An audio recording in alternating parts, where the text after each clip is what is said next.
Bom dia, professora Márcia, de volta para lecionar os oitavos anos. Lecionando agora a era do iluminismo. Vou explicar para vocês o iluminismo, a característica do iluminismo, o que os iluministas defendiam e o que os iluministas criticavam. Um resumão. A era do iluminismo. No século XVIII, um conjunto de ideias gerou transformações nas sociedades do antigo regime. Essas ideias foram chamadas de iluminismo. Os pensadores iluministas valorizavam o quê? A razão, a liberdade, o progresso científico. Um dos representantes mais conhecidos do iluminismo, que vocês não podem esquecer, foi o filósofo francês Voltaire.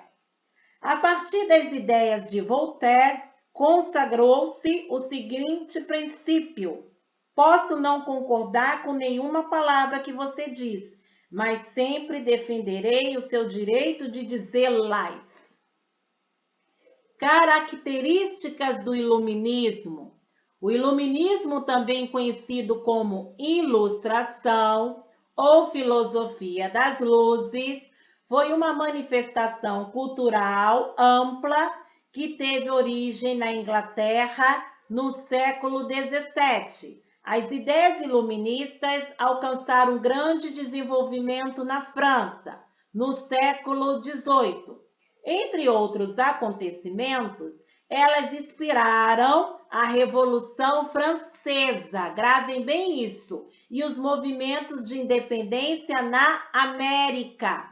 O nome iluminismo veio da ideia de que a razão ilumina a mente das pessoas.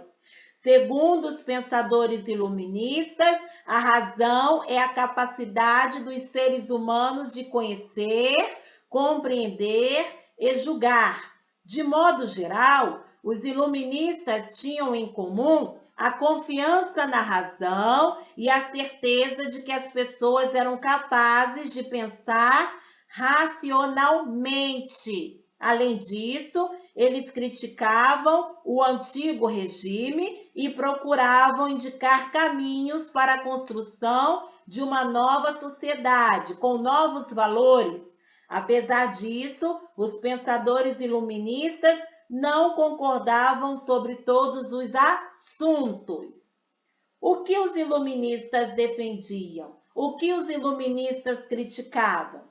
Bom, a maioria dos pensadores iluministas defendiam a liberdade de expressão, a criação de mais escolas, a igualdade jurídica, a divisão de poderes dentro do Estado, o avanço na ciência e da técnica aplicadas em setores como transportes, comunicação e medicina.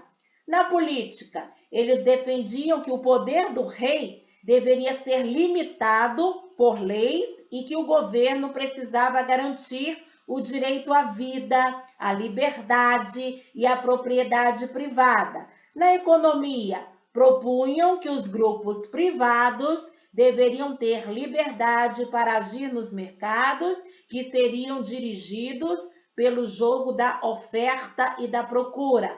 Em relação à fé, os iluministas defendiam a tolerância religiosa, ou seja, o respeito à liberdade de crenças. E o que os iluministas criticavam? Os pensadores iluministas criticavam o antigo regime em vários aspectos. Eles combatiam, por exemplo, o absolutismo monárquico, os privilégios da nobreza, lembram? A divisão da sociedade em estamentos e a interferência do Estado na economia. Lutavam também contra o poder da Igreja Católica. Na opinião deles, a Igreja pretendia controlar o quê? As ideias, as crenças das pessoas. Em outras palavras, as autoridades católicas não permitiam a liberdade de pensamento e de religião. E o que os pensadores iluministas pensavam? Vamos começar aqui, pelo John Locke. John Locke foi um filósofo inglês que condenou totalmente o quê? o absolutismo monárquico e a teoria do poder divino dos reis. Para ele, o Estado deveria garantir a todas as pessoas direito como a liberdade e a propriedade. Muito importante vocês visualizarem, tá? Locke apoiou a Revolução Gloriosa e é considerado um dos fundadores do liberalismo político e do iluminismo. Montesquieu. Montesquieu, separação dos poderes. Montesquieu foi um jurista e pensador francês que defendeu a separação dos poderes do Estado em executivo, legislativo e judiciário. Ele achava que com essa divisão seria possível evitar abuso dos governantes e proteger a liberdade individual. Para Montesquieu, um Estado deveria ser governado por leis e não pela simples vontade dos monarcas. Ele tinha preferência por um liberalismo aristocrático, uma monarquia constitucional, semelhante ao que foi implantado na Inglaterra. Voltaire, liberdade de pensamento, foi um filósofo e escritor francês que criticou o clero católico, a intolerância religiosa e a prepotência dos poderosos.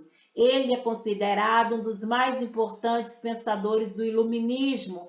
Para Voltaire, os reis deveriam guiar-se pela razão, respeitar as liberdades individuais e agir com o auxílio dos pensadores ilustrados. Mas ele não defendia a participação da maioria do povo no poder. Gravem bem isso. E Rousseau?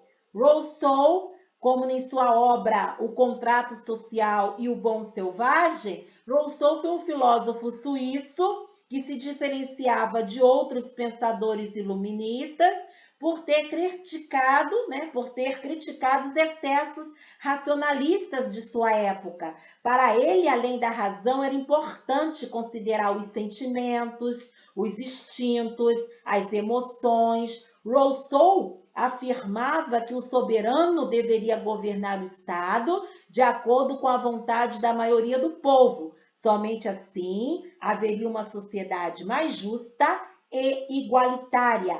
Influenciado pelas notícias que os viajantes europeus traziam a respeito dos indígenas americanos, Rousseau elogiou a liberdade desses povos na época, chamados, entre aspas, de selvagens.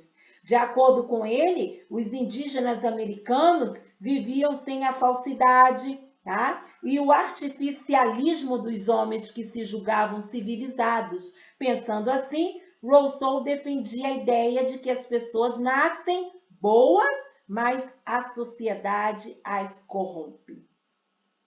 Adam Smith. Adam Smith, o liberalismo econômico, foi um filósofo e economista escocês, recapitulando, que criticou a interferência excessiva do Estado na vida econômica. Para ele, a economia deveria ser conduzida pelo jogo livre da oferta e da procura de mercado. Além disso, Smith defendia que o trabalho era a verdadeira fonte de riqueza das nações e deveria ser realizado pela livre iniciativa de grupos particulares. Esse conjunto de ideias foi chamado de quê? Liberalismo econômico, e seu principal representante foi o próprio Adam Smith, ok? Para vocês terem uma ideia de cada pensador, porque é muito importante. John Locke, Montesquieu, Voltaire, Rousseau e Adam Smith, o que eles defendiam é de suma importância para o aluno. Despotismo esclarecido. Na segunda metade do século XVIII, em alguns países da Europa, os reis e seus ministros tentaram colocar certas ideias do iluminismo em prática. sem, entretanto, abandonar o quê? O absolutismo. Essa experiência foi chamada pelos historiadores de despotismo esclarecido. Por exemplo, na Prússia, o rei Frederico II mandou construir diversas escolas de ensino básico, acabou com a tortura aos acusados de crime e estimulou o desenvolvimento da indústria e da agricultura. Para vocês terem uma ideia, a Prússia é hoje, indo para a geografia, parte do território da Alemanha. Na Rússia, a imperatriz Catarina II mandou construir escolas e hospitais e reformou a capital, São Petersburgo, modernizou a administração pública e tomou bens e terras da Igreja Ortodoxa. No entanto, essas terras foram distribuídas aos seus protegidos e as leis continuaram a garantir os privilégios dos nobres. Também não posso deixar de explicar que em Portugal o rei José I, ele determinou a criação das companhias de comércio e expulsou os jesuítas de Portugal e de suas colônias e decretou uma reforma no ensino e reorganizou o exército. Apesar dessas reformas, os déspotas esclarecidos preservaram a ordem social e política que já existia em seus países. As reformas realizadas destinavam-se a fortalecer o tipo do Estado que governava. Não posso também deixar de explicar para vocês o Marquês de Pombal, né? Aquele que expulsou definitivamente os jesuítas no Brasil, que eu coloquei esse exemplo em sala de aula, que foi o principal ministro do rei, o Marquês de Pombal, do rei de Portugal, José I, em sua administração. O Marquês tentou recuperar o privilégio e o prestígio na força econômica de Portugal. Bom, agradeço a atenção de todos vocês e nas próximas videoaulas eu continuarei fazendo um resumão dos capítulos 1, 2, 3, 4, 5, 6 e 7. Beijo para todos vocês.